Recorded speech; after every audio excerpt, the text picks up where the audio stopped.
చూడండి, ఇది రాణా ప్రతాప్కి 2 పరోటా చిక్కుడుకాయ కూర, ఇది అశోకుడికి 2 పరోటా. చూడండి మెత్తగా ఎంత బాగుందో పరోటా. చూడండి ఎంత బాగుందో. ఎలా ఉందో కొంచెం తిని చూస్తాను.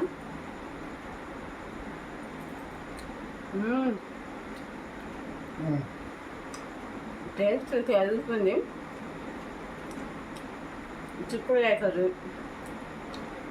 బాగా గింజలు అన్నమాట, అన్ని గింజలే.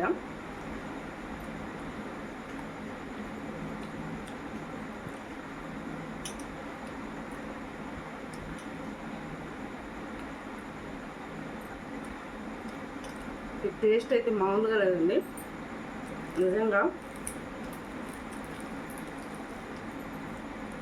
చాలా మెత్తగా ఉంది పరోటా.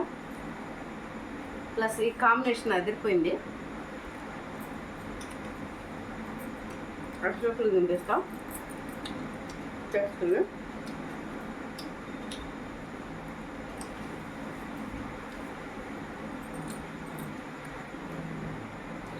వెన్న మజ్జిగ అండి. వెన్న చూడండి పైన పైన ఎలా ఉందో,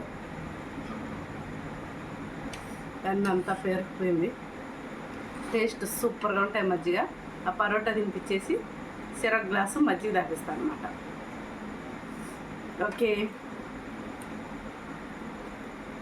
బాయ్.